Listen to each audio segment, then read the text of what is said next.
Hello दोस्तों, मैं हूं आपके साथ कविता राणा।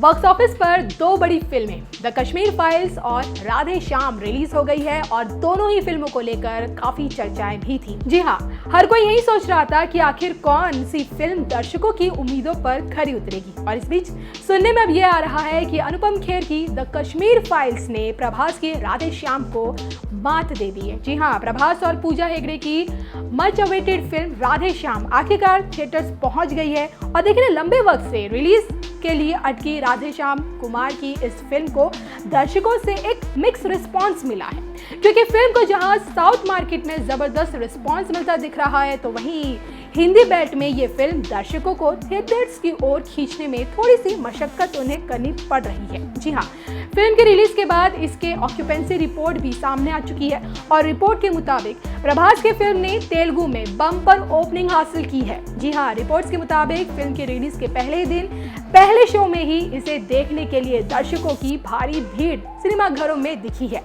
तेलुगु राज्यों के थिएटर्स में तकरीबन 75 से 80% तक फुल पाए गए हैं। वहीं दूसरे शो के साथ ही थिएटर्स पर हाउसफुल के बोर्ड्स दिखने भी लगे। हालांकि देखिए, हिंदी राज्यों में ये मामला थोड़ा सा गड़बड़ है, क्योंकि हिंदी राज्यों में इस फिल्म को दर्शकों की भारी भीड़ नहीं देखने को मिली है। तो हिंदी राज्यों में देखिए फिल्में ज्यादातर वर्ड ऑफ माउथ पर ही चलती है और फिल्म ने उम्मीद के मुताबिक देखिए धीमी शुरुआत करते हुए ओपनिंग हासिल की थी, लेकिन फिल्म को देखने के लिए कुल 10 से 15% ही दर्शक थिएटर्स पहुंचे और इस फिल्म को हिंदी में काफी मिक्स रिस्पॉन्स मिला है, क्योंकि कुछ लोगों ने इस फिल्म की जमकर तारीफ की है, जबकि कुछ लोग फिल्म की कहानी से खुश नहीं है। वहीं अब बात करें हम कश्मीरी फाइल्स की, तो इसे राधे श्याम से अच्छा रिस्पांस मिला है। दरअसल इस फिल्म का ऑक्यूपेंसी रेट 25 से 30% दर्ज किया गया है, यानी कि अनुपम खेर की फिल्म को ज्यादा दर्शक मिल रहे हैं। कहना गलत नहीं होगा कि कश्मीरी पंडितों पर बनी इस फिल्म ने प्रभास की इस फिल्म यानी कि राधे श्याम को मात दे दी है। विवेक अग्निहोत्री के डायरेक्शन में बनी इस फिल्म में अनुपम खेर के साथ साथ मिथुन चक्रवर्ती, दर्शन कुमार जैसे बड़े बड़े स्टार्स इसमें नजर आए हैं और फिल्म को मिल रहे रिस्पॉन्स से ऐसा लग रहा है कि ये फिल्म आने वाले दिनों में धमाल मचा सकती है। वैसे आपका इस खबर पर क्या कहना है, हमें कमेंट करके जरूर बताइएगा और बॉलीवुड से जुड़ी खबरों को जानने के लिए बने रहिए सिर्फ और सिर्फ हमारे साथ।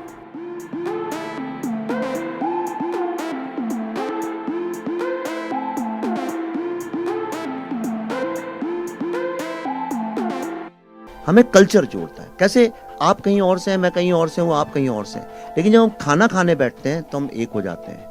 हम जब खाना शेयर करते हैं या हम गाने गाते हैं साथ में, या कपड़ों को लेके, त्योहारों को लेके, म्यूजिक से, आर्ट से, कहानियों से, लिटरेचर से, ड्रामा से, फिल्मों से, हम क्यों ओटीटी और फिल्मों का एक्सपीरियंस अलग है। फिल्म जब हम 300-400 लोग एक साथ बैठ के देखते हैं तो एक साथ हंसते हैं, एक साथ रोते हैं, एक साथ उठ के चले जाते हैं। तो ये कल्चर जो है वो इंसान को जोड़ता है। अब एक बहुत बड़ी समस्या ये हो गई कि कश्मीर में आज कल्चर के नाम पे कुछ बचा नहीं है, एक मोनोटोनिक चीज है, कोई डाइवर्सिटी। कश्मीर इतना डाइवर्स था, भारत से जगह जगह से, केरला से, बंगाल से, सब जगह से लोग वहां गए थे और वहां रिसर्च करके सब अल्टीमेटली पंडित, जिनको आज बोलते हैं पंडित मतलब the highest intellectuals and the scholars of a subject, तो वहां पे पंडितों का एक समूह बना और वो इंडिया का जितना भी रिसर्च है 90% से ज्यादा जो इंडिया का रिसर्च है सारा वहां हुआ। इतनी डाइवर्सिटी थी। आज डाइवर्सिटी नहीं है, जीरो डाइवर्सिटी है। वहाँ म्यूजिक नहीं है, आर्ट नहीं है, लिटरेचर नहीं, खाने में डाइवर्सिटी नहीं है। मैंने खाने के बारे में एक ट्वीट किया था, मैं वेजिटेरियन हूँ तो नहीं मिल रहा था, तो मैंने कहा भाई अब नया जो कश्मीर बन रहा है इसमें वेजिटेरियन खाना भी मिलना चाहिए। तो उन्होंने फतवा इशू कर दिया मेरे नाम पे। उन्होंने कहा आप कौन होते हैं हमारे खाने के बारे में बोलने वाले। और अल्टीमेटली 20-30 सिक्योरिटी के साथ हमें कश्मीर से वापस आना पड़ा। तो ना डाइवर्सिटी है, कुछ भी नहीं है। ये जो फिल्म है, जैसा आप सोच रहे होंगे शायद वैसी ना निकले, क्योंकि ये फिल्म एक बहुत ही अलग तरह के थॉट की है और ये इस बात पे एम्फेसिस देती है कि आप आपसी मतभेदों के साथ रह सकते हैं, आप झगड़ा करके, मारपीट करके भी साथ में रह सकते हैं। कितने लोग हैं पड़ोसियों के झगड़े हो जाते हैं। आप दिल्ली में, तो मैं रहता था तो 24 घंटे में देखता था ऊपर नीचे, फर्स्ट फ्लोर सेकंड फ्लोर में बरसाती वालों का ग्राउंड फ्लोर से झगड़ा होता, फिर 2-4 घंटे के बाद फिर हो जाते थे, फिर साथ में लोहड़ी का त्योहार और कोई साथ में मनाते थे। वो सब क्योंकि फिर साथ में जैसे गाना गाने लगे, अंताक्षरी हुई, एक फिर से दोस्त हो गए। आपकी शादी हुई, मैं चला गया, फिर दोस्त हो गए। लेकिन जब ऐसा कुछ भी नहीं है, सिर्फ एक खालीपन, विरावान सा है, और हम लोग भी जो जाते हैं, हम जाते हैं डल लेक पे सेल्फी खींचते हैं, गुलमर्ग में वापस चले आते हैं, हमें कुछ पता चलता नहीं है। यानी डाइवर्सिटी एक बहुत ही देखिए डेंजरस सिचुएशन ये है कि मैं आपको एक छोटा सा किस्सा बताता हूं, उससे आपको सब समझ में आ जाएगा।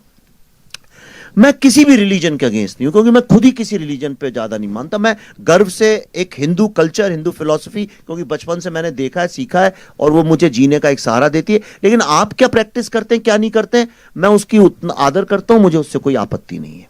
और मैं जानता हूं कि मुझसे अलग लोग इस दुनिया में रहते हैं।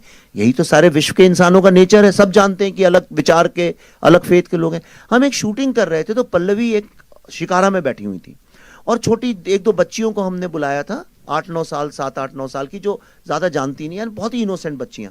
वो पल्लवी के दोनों तरफ बैठी थी। तो हम कैमरा जब शिफ्ट कर रहे थे, उदय जी हमारे डीओपी सर हैं यहाँ पे, और तो एक बच्ची, शायद 1 बजा होगा, दोपहर का नमाज का टाइम था, पल्लवी से उसने बोला, आप नमाज पढ़ने नहीं जाएंगी? तो पल्लवी ने बोला, नहीं मैं तो नहीं जाऊंगी। तो कह रही, क्यों नहीं जाएंगी आप नमाज पढ़ने? पल्लवी ने कहा, इसलिए क्योंकि मैं मुसलमान नहीं हूं। तो कहने लगी, अरे ऐसा कैसे हो सकता है, आप कहीं नहीं जाती नमाज पढ़ने? पल्लवी ने कहा, नहीं देखो ऐसा है, मैं हिंदू हूं इसलिए मैं नमाज नहीं पढ़ती हूं। कहने लगी, तो क्या हुआ, नमाज तो हर कोई पढ़ता है। एक 8-9 साल की बच्ची, 10 साल की बच्ची, दुनिया में कोई भी बच्चा हो इस बात को जानता है कि अलग अलग फेथ के लोग होते हैं। पर कश्मीर में 1990 के बाद जो पैदा हुए हैं लोग, उनको कुछ आइडिया ही नहीं है इस बात का कि दुनिया में डाइवर्सिटी नाम की चीज है।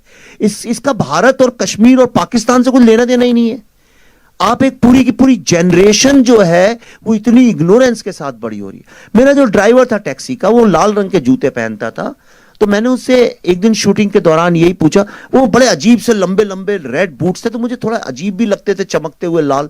तो मैंने उससे ऐसे ही चिढ़ाते हुए बोला, क्यों भाई बड़े अच्छे जूते पहन रखे हैं, कहाँ थाईलैंड से लाए हो, फॉरेन से लाए हो? कहता हाँ। तो मैं सोचा शायद थाईलैंड का नाम लेगा, 20-25 हजार रुपए के टिकट में कोई भी चला जाता है आजकल थाईलैंड वगैरह। तो मैंने बोला थाईलैंड से? वो बोला नहीं, दिल्ली से।